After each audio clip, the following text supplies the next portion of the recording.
Bonjour à tous, bonjour tout le monde, bienvenue à tous, bonjour à tous, bonjour à tous, bonjour à tous, bonjour tout le monde, bonjour et bienvenue. Eh ben, quelle inspiration. Bah, t'es revenu toi. Je croyais que t'avais été viré pour mesures sanitaires. Tu rigoles quoi? J'allais pas louper le dernier épisode de la saison. Allez, roule Jean-Jacques.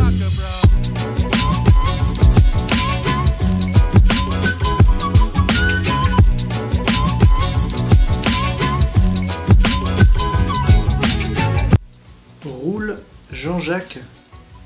Et tu te permets de me donner des leçons? Ah ça c'est sûr, c'est plus original. Bref, c'est donc tel le chat de Schrödinger, à la fois présent là Et là, que nous allons faire nos premiers pas dans la fameuse quantique. quantique. Ouais, ou quantique, je sais jamais, c'est comme vous voulez, hein, c'est quasiment pareil. Quasiment pareil. Voilà. Alors déjà, vous remarquerez qu'il n'y a aucune trace de félin de quelque sorte que ce soit dans cette leçon. Et j'ai envie de vous dire, c'est tant mieux. Car même si ce célèbre chat est devenu un symbole de la physique théorique moderne, brandi tel un étendard permettant à tout un chacun de se ranger systématiquement dans la catégorie des gros geeks fussent-ils à peine mentionnés, il n'en demeure pas moins la vulgarisation d'un concept qui est ultra chaud à comprendre et surtout à se visualiser. On se contentera donc, à travers les quelques exercices sélectionnés aujourd'hui, de la base qui nous permettra, pas à pas, d'aborder ces histoires de matou plus sereinement dans le supérieur. Parce que oui, vous allez tous continuer les sciences physiques après le bac. J'y crois. Résumons rapidement la leçon. Alors que certains phénomènes, comme les interférences lumineuses ou la diffraction, Qui sont illustrés dans le document 1, page 365 du livre, et qu'on étudiera surtout l'année prochaine, s'expliquent très bien avec le modèle ondulatoire de la lumière qu'on a vu jusque-là, à savoir que la lumière est une onde électromagnétique, perturbation immatérielle des champs électriques et magnétiques qui se propagent aussi bien dans le vide que dans la matière transparente, d'autres scientifiques, à renfort de constatations expérimentales que le modèle ondulatoire ne pouvait pas expliquer, ont été amenés à penser que la lumière était en fait faite de corpuscules. Ils se sont mis à décrire la lumière comme étant composée de particules, de grains d'énergie sans masse, appelés photons. Et il a fallu attendre les grands génies du début du XXe siècle pour finalement considérer la lumière comme un objet quantique. C'est-à-dire à la fois une onde et une particule, avec la désormais bien connue dualité onde-corpuscule. C'est de cette théorie que nous tenons les formules que nous allons utiliser dans nos exercices, et qui font apparaître à la fois l'énergie du photon et les paramètres ondulatoires de la lumière, comme la fréquence, la longueur d'onde, la célérité, la période. Alors c'est quoi déjà? Roule Jean-Jacques? Roule Jean-Jacques. dans ces deux premiers exercices, on va faire le lien entre la couleur d'un faisceau laser et l'énergie des photons qu'il balance.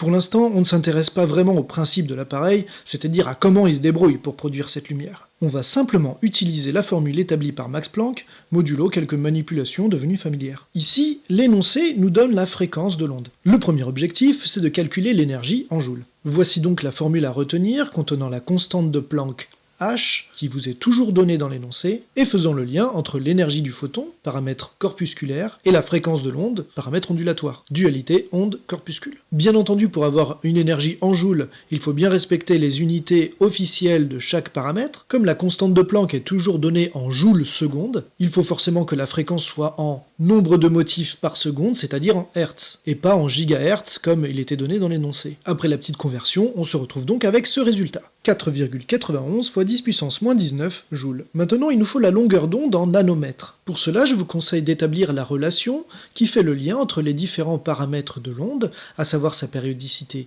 temporelle et spatiale. Temporelle, c'est la période grand T, spatiale, c'est la longueur d'onde lambda. Et donc forcément, le lien entre tout ça, c'est la vitesse de l'onde, en mètres par seconde, qu'on appelle aussi célérité. Grâce à cette formule, on peut faire apparaître la fréquence, qui est l'inverse de la période temporelle, et on se retrouve donc avec cette formule, lambda est égal à c sur nu. Oui, pour une onde mécanique, on utilisait f pour la fréquence et v pour la vitesse de l'onde.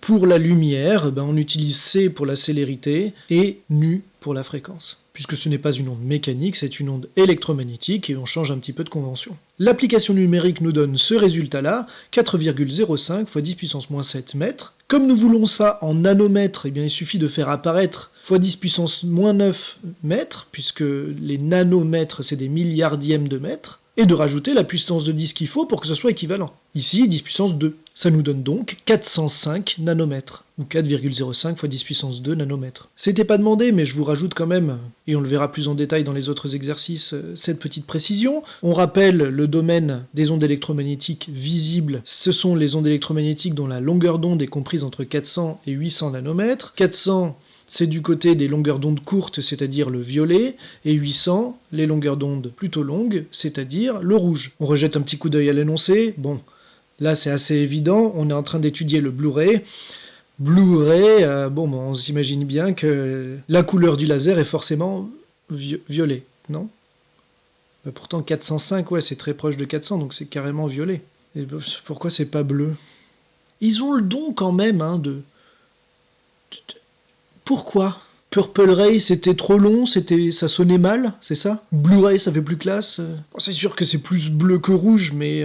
Bref, exercice suivant. Toujours un pointeur laser, sauf que là, cette fois-ci, dans l'énoncé, on nous donne la longueur d'onde, à savoir 650 nanomètres, qui convertit en mètres, c'est 650 10 puissance moins 9, ou 6,50 10 puissance moins 7, si on veut être bien rigoureux sur l'écriture scientifique. Toujours la même formule de Planck, qui fait le lien entre l'énergie et la fréquence qu'on pourrait remplacer avec l'étude qu'on a faite précédemment par les paramètres ondulatoires qui nous intéressent ici, à savoir la célérité divisée par la longueur d'onde, puisque la célérité est toujours donnée, et c'est toujours la même, c'est 300 000 km par seconde, la vitesse de la lumière, et que c'est bien la longueur d'onde qui est donnée dans l'énoncé. En appliquant donc cette formule, on obtient le résultat suivant, 3,06 x 10 puissance moins 19 joules. Maintenant, l'énoncé nous demande de convertir cette énergie en électronvolts. Alors ça, il faut savoir le faire dans un sens comme dans l'autre. Ici, on a un résultat en joules, on le veut en électronvolts. L'énoncé nous donne un électronvolt correspond à 1,60 x 10 puissance moins 19 joules. Combien d'électronvolts sont contenus dans 3,06 x 10 puissance moins 19 joules ? Simple produit en croix, on sait que là il faut faire une division. Donc notre énergie, si on veut l'exprimer en électronvolts, ça donne 1,91 électronvolts. Donc cette conversion, c'est un petit peu le même esprit que quand on dénombre la matière avec des moles. Des atomes, des ions, des molécules, dans un petit échantillon visible à l'échelle macroscopique, il y en a des milliards de milliards. C'est pour ça que, pour avoir des nombres facilement manipulables, on passe à la mole. Et bien ici, c'est un petit peu pareil. Comme ce sont des énergies très faibles qui sont étudiées dans ce contexte, pour avoir des nombres facilement manipulables de l'ordre de 0 à 10, on bascule en électronvolts à la place de joules. Les autres exercices nous proposent d'étudier l'interaction qu'il peut y avoir entre la lumière et la matière, sachant cette dualité onde-corpuscule. Partons de ce qu'on sait déjà. On avait appris à ranger les électrons du nuage électronique dans différentes couches et sous-couches. Souvenez-vous, 1s, 2s, 2p, etc. Dans le modèle de Niels Bohr, qui est simplifié mais qui est largement suffisant à notre niveau pour se visualiser les choses. À chaque sous-couche correspond une orbite, et donc une distance au noyau à laquelle il sera probable de trouver l'électron. Vous verrez plus tard que le terme exact c'est plutôt orbital qu'orbite, car chaque sous-couche a une forme géométrique en 3 dimensions différentes. S par exemple, c'est bien pour sphérique, mais à partir de P, les zones de stabilité sont plus difficiles à appréhender.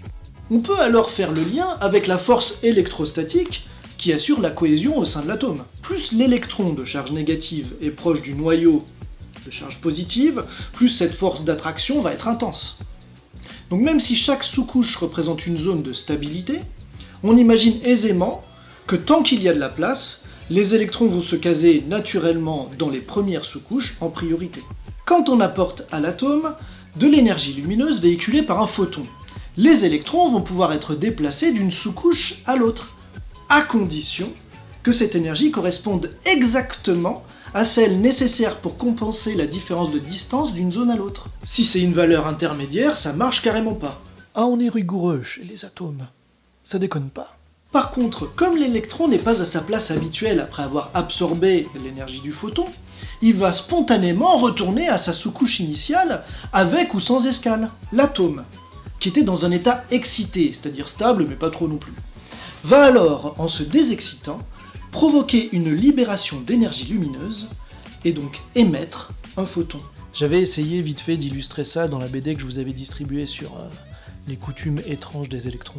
Vous allez voir, ce phénomène est utilisé dans pas mal de contextes de la vie quotidienne en fait. Exploitons maintenant, avec l'exercice numéro 15, notre premier diagramme de niveau d'énergie, ou diagramme énergétique, avec celui de l'atome le plus simple de tous, j'ai nommé l'hydrogène. Première mission pour s'entraîner à lire un petit peu ce genre de diagramme, c'est de déterminer la différence d'énergie ΔE en joules associée à la transition d'énergie entre les niveaux 3 et 2. En faisant la différence entre l'énergie du niveau 3 et l'énergie du niveau 2, on se retrouve à poser cette opération en faisant bien attention aux signes, et on trouve 1,88 électronvolts. Donc là, vous remarquerez que c'est un résultat positif dans le cas où on passe d'un niveau d'énergie supérieur, c'est-à-dire le niveau 3 ici, à un niveau d'énergie inférieur, c'est-à-dire le niveau 2. Qu'est-ce que ça signifie exactement ça quand on a une flèche descendante sur le diagramme, d'un niveau supérieur en énergie à un niveau plus bas en énergie?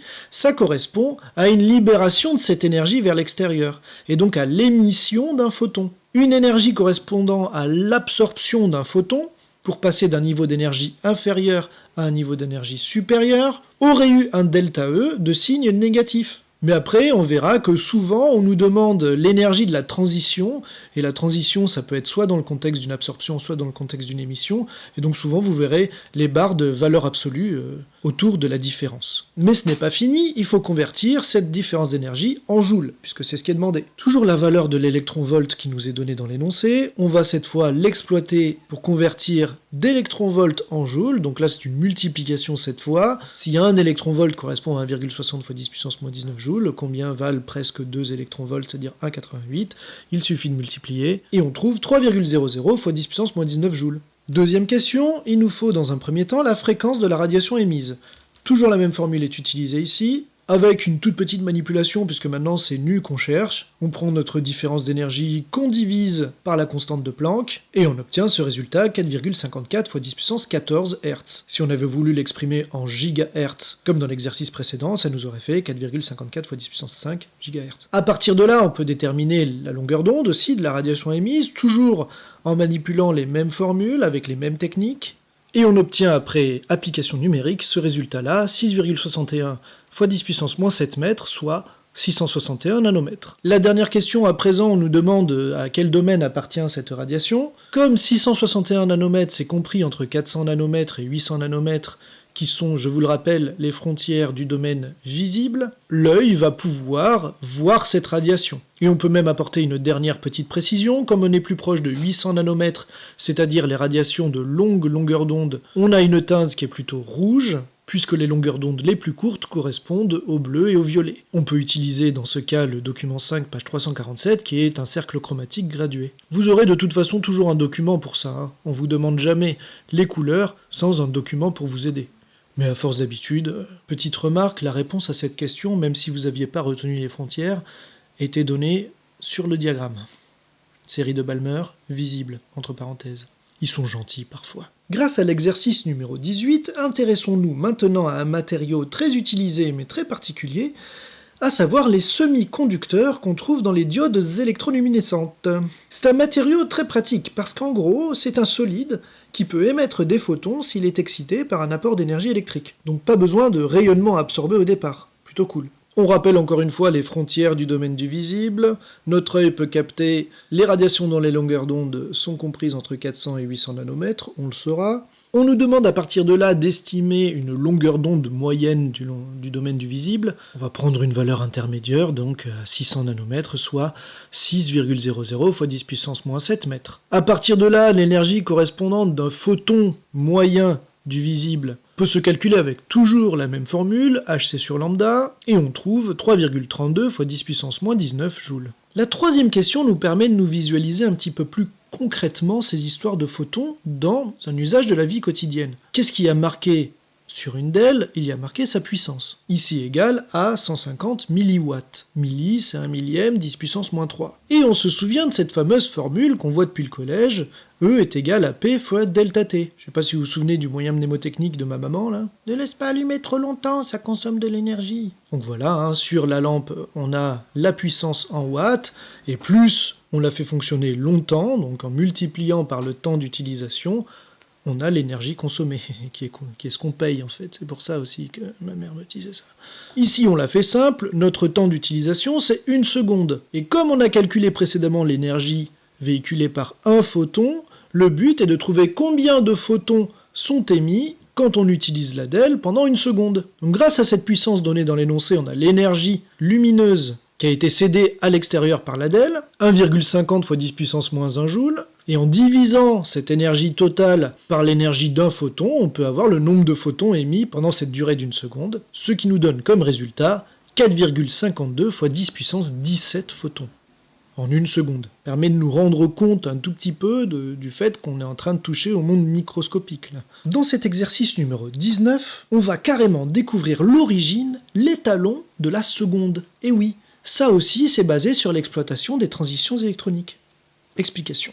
L'énoncé nous informe donc sur quoi est basée la mesure de la seconde. On s'est rendu compte que la transition entre deux niveaux d'énergie de l'atome de césium était très très régulière et donc ça nous a permis de définir la seconde grâce à des horloges atomiques. L'heure qui vous est donnée par internet, eh bien c'est celle-là, c'est celle qui est basée sur une horloge atomique. Pareil pour les GPS, parce qu'il faut une précision énorme là-dessus pour que ça marche. La première question de cet exercice nous demande une explication de l'existence des valeurs discrètes des niveaux d'énergie de l'atome de césium. Valeur discrète, ça veut dire valeur bien définie. Donc vous voyez sur l'ardoise une phrase simple et claire qui nous permet de répondre à ce genre de questions. Le mot-clé ici c'est quantifier, puisqu'on est du domaine de la quantique. Mais je vous propose d'en remettre une couche, en allant un petit peu plus dans les détails ensemble. La présence de niveaux d'énergie quantifiés d'un atome, ça s'explique par quoi? Ça s'explique par la configuration électronique de celui-ci. À chaque sous-couche correspond une zone, une distance moyenne où il est probable de trouver un électron au sein du nuage électronique, tout en étant assuré de la stabilité de l'atome. Pour provoquer une transition électronique d'une sous-couche à une autre, on a constaté expérimentalement que la matière avait besoin d'une quantité d'énergie précise. Hors de ces valeurs discrètes, l'absorption ou l'émission d'un photon, qui véhicule l'énergie, est impossible. C'est pour ça qu'on parle de quantification de l'énergie. On est bon là-dessus ? On passe à la suite ? Calculons donc l'énergie en joules transportée par ce fameux photon bleu, grâce auquel on peut définir la seconde. On ressort notre bonne vieille formule et on trouve, grâce à la longueur d'onde du bleu donnée dans l'énoncé de 459 nanomètres, l'énergie E bleu 4,33 fois 10 puissance moins 19 joules. Pour convertir cette énergie en électronvolts, toujours la même technique, combien y rentre 2 fois 1,60 fois 10 puissance moins 19 dans l'énergie en joules qu'on a trouvée? 2,71 fois, c'est-à-dire 2,71 électronvolts. Question classique des exercices de ce chapitre, on vous donne les valeurs des niveaux d'énergie d'un atome, et il faut trouver la transition correspondante à l'énergie qu'on a trouvée. Il faut que ça tombe pile, il n'y a pas plusieurs possibilités. Donc ici, il faut trouver deux niveaux d'énergie dont la différence donne 2,71 exactement. En regardant bien les données, la seule transition possible est le passage du niveau d'énergie E4 au niveau d'énergie E1, qui est le niveau d'énergie fondamental. On y reviendra. En faisant la différence moins 2,29 moins 5, on trouve bien 2,71. Pour représenter cette transition électronique, donc le passage du niveau E4 au niveau E1, on va faire une flèche descendante qui correspond à l'émission d'un photon dont l'énergie est l'énergie E bleu. Petit rappel, si à l'inverse on avait voulu passer du niveau d'énergie E1 au niveau d'énergie E4, par absorption d'un photon, on aurait mis la petite flèche en zigouigoui là plutôt à gauche de la flèche et la flèche aurait été montante. Ça correspond à une absorption. Donc faut adapter au contexte. Et d'ailleurs le delta E aurait été négatif. Exercice numéro 20 maintenant sous forme d'un QCM. On apprend ici dans l'énoncé qu'on peut aussi former des ions par un apport d'énergie, qui va permettre d'arracher un ou plusieurs électrons. Il n'y a pas que les transformations chimiques dans la vie. Et d'ailleurs pour les éléments comme l'hélium, c'est plutôt pratique. Parce que c'est pas demain la veille que lui il fera une transformation chimique. Souvenez-vous, sa noblesse le rend complètement inerte. Il n'est pas capable de réagir en gros. Il a déjà sa couche 1s complètement remplie, il est stable qu'il n'en peut plus, donc il n'y a que comme ça qu'on va pouvoir en faire un ion. Première question, il nous faut rassembler un petit peu les informations de l'énoncé pour construire un diagramme d'énergie et déduire donc l'énergie du niveau fondamental E1. On nous donne deux informations, on nous donne le niveau d'énergie E2, donc on sait que le niveau d'énergie E1 va forcément être inférieur au niveau d'énergie E2, et on peut déjà ici déduire la valeur. Il n'y a qu'une seule valeur ici qui est plus petite que moins 21,4, c'est moins 24,6. Mais il y a une deuxième information qu'on nous donne et qui nous permet de bien nous remettre ça en tête. L'énergie d'ionisation, le delta E correspond à l'ionisation, c'est l'énergie qu'on doit apporter et que l'atome doit absorber pour faire en sorte que l'électron soit arraché, c'est-à-dire qu'il arrive au niveau E infini, qui est de 0 électron-volt, quoi. Donc à partir de là, on peut le déduire facilement grâce aux données de l'énoncé. Je vous ai fait une petite démonstration, et donc on peut le poser comme ceci, histoire de mettre un calcul. La bonne réponse est donc la réponse A. Deuxièmement, on veut la formule de la longueur d'onde du photon associé à la transition de E2 vers E1 ou E1 vers E2. Une longueur d'onde, c'est toujours positif, donc c'est pour ça qu'on va mettre de toute façon en valeur absolue, que ce soit une absorption ou une émission, il nous faut une valeur positive. Ce que je vous propose ici, même si on l'a déjà vu plein de fois, c'est d'y aller par analyse dimensionnelle. Dans l'énoncé, on vous donne systématiquement H, C, et on sait qu'une différence d'énergie, ça s'exprime en joules. Notre longueur d'onde doit obligatoirement s'exprimer en mètres. Donc on peut poser sur papier les différentes unités en remplaçant les grandeurs par leurs unités respectives. Ensuite, on simplifie les unités qui peuvent être simplifiées, et vous avez en vert l'unité du résultat hypothétique des formules proposées. La bonne réponse est encore une fois la réponse A, puisque c'est la seule qui aboutit à un résultat en mètres. On retiendra donc que lambda est égal à HC sur delta E. Enfin, terminons avec un exercice type bac, le numéro 27. Qui dit type bac dit on va réutiliser un petit peu ce qu'on a appris pendant nos 3 années de lycée. C'est un peu à ça que ça sert le bac, même s'il est en voie de disparition là. Le fait que ce soit une bonne ou une mauvaise chose, on laisse ça pour des débats annexes. Nous allons faire ici une distinction plus précise entre les ampoules de nos grands-parents, puisque ça se vend plus du tout, les lampes à incandescence, et les lampes spectrales, encore appelées lampes à décharge, que vous avez déjà étudiées en seconde, et qu'on retrouve ici, dans l'éclairage absolument dégueulasse des tunnels d'autoroute. La lampe à vapeur de sodium, puisque c'est d'elle dont il s'agit, quand on décompose sa lumière, on obtient un spectre d'émission, comme on le voit en A du document 1, c'est-à-dire un spectre qu'on peut qualifier de spectre de Ray. Vous vous souvenez de ça? Puisque seules quelques radiations monochromatiques, d'une seule couleur, sont émises par la lampe. Le spectre d'émission de la lampe à incandescence, c'est un petit peu comme le spectre d'émission du Soleil, ou de n'importe quelle étoile. Il contient toutes les couleurs de l'arc-en-ciel, c'est le spectre d'une lumière polychromatique, et on le qualifie de continu d'origine thermique. Là, cette fois-ci, le filament, qui est en tungstène, est chauffé de manière à émettre toutes les radiations du domaine des rayonnements visibles. Dans le document 2, on voit le diagramme énergétique de l'atome de sodium, appelé encore diagramme de niveau d'énergie. Dans la question 2, on nous demande de compléter ce diagramme avec le nom des différents états qu'on peut y rencontrer. Donc ici, en rouge, l'état E infini, qui correspond au 0 électron-volt, c'est l'état ionisé, c'est quand l'électron a été arraché. Les états intermédiaires qui sont ici en bleu, ce sont les états excités. Et enfin, l'état E1, c'est l'état fondamental de stabilité maximale. Qu'est-ce qu'on peut dire sur ces niveaux d'énergie? Ils sont quantifiés, ils ont des valeurs d'énergie précises et immuables. On peut reprendre l'expression valeur discrète. Question 4, maintenant on veut la différence d'énergie qu'il y a entre les états E1 et E2. Ici, on n'a pas encore bien étudié la chose, on ne sait pas si c'est absorbé ou émis, donc on va calculer la valeur absolue. Et on obtient l'énergie du photon qui est de 2,11 électron-volts. Alors soit dit en passant, un photon, ça ne peut pas véhiculer une énergie négative, c'est aussi pour ça la valeur absolue. C'est du point de vue de l'atome qu'on peut définir un signe. Alors dans ce contexte, est-ce qu'il y a absorption ou émission de photons? Là, il suffit d'observer les documents, nous avons des spectres d'émission, de la lumière est émise, c'est assez évident. Mais on peut proposer une explication un petit peu plus fournie. Qu'est-ce qui se passe dans ces lampes-là? L'énergie qui est absorbée par les atomes, c'est une énergie électrique, qui est apportée par une décharge. D'où leur nom, les lampes à décharge. C'est donc cette décharge électrique qui va permettre l'excitation des atomes, et la lumière est émise lors de la désexcitation de ces atomes, qui sont, soit dit en passant, à l'état gazeux et sous faible pression. C'est cette émission de photons qui est ensuite analysée pour en obtenir le spectre. Pour représenter une émission de photons sur un diagramme de niveau d'énergie, il faut, je vous le rappelle, faire une flèche descendante et à droite de celle-ci, mettre une petite flèche en vaguelette pour montrer qu'il y a un photon qui a été émis et on peut préciser son énergie. Quelle est la longueur d'onde de ce photon? On a vu la formule qui nous permet de faire ce calcul dans l'exercice juste avant, HC sur delta E, sachant, ne l'oublions pas, que le delta E doit être en joules, donc il faut faire une petite conversion, c'est pour ça que je le fais apparaître dans l'application numérique. Le résultat est donc de 5,89 fois 10 puissance moins 7 mètres, soit 589 nanomètres. Cette transition-là, du niveau n égale 2 au niveau n égale 1, ça correspond au ray jaune-orangé du sodium, celle qui est la plus intense et qui donne cette couleur un petit peu dégueu des éclairages nocturnes de nos chères villes. D'ailleurs, petite information, au programme de STL, Sciences et Techniques de Laboratoire,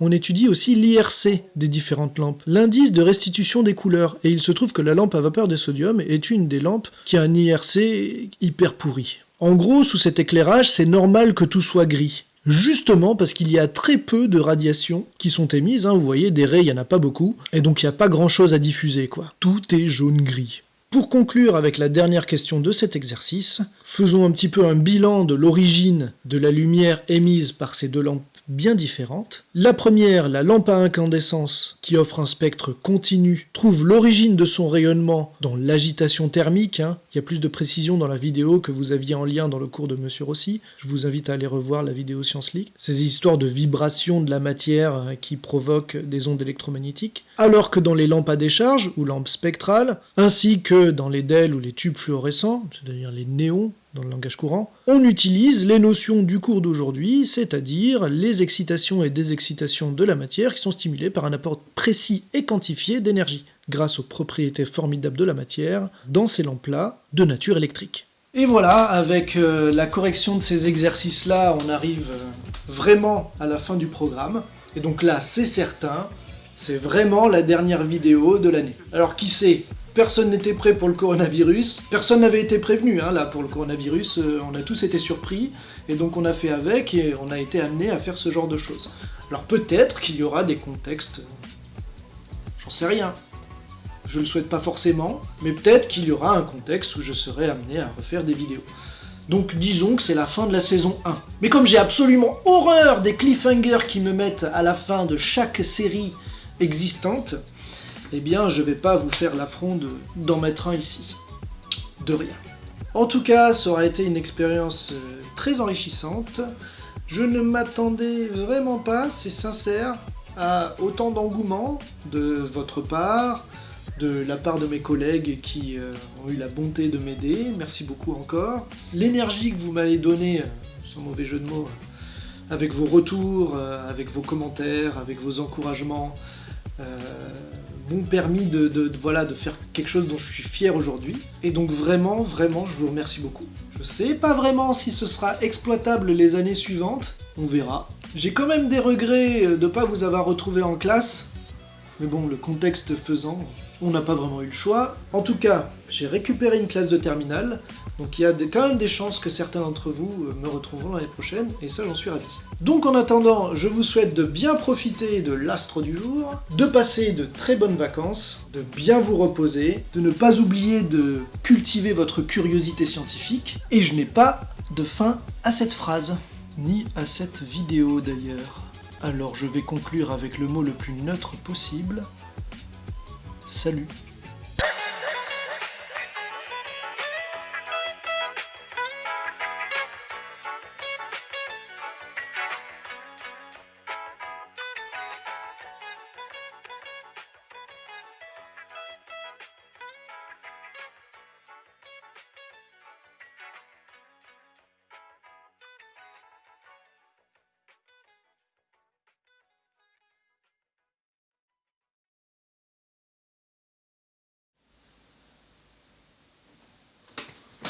Vous êtes pas parti, vous? Ah bah, ça tombe bien, parce que l'autre, là, il a oublié de vous dire que... Ah, bah plus de batterie. Ah, zut.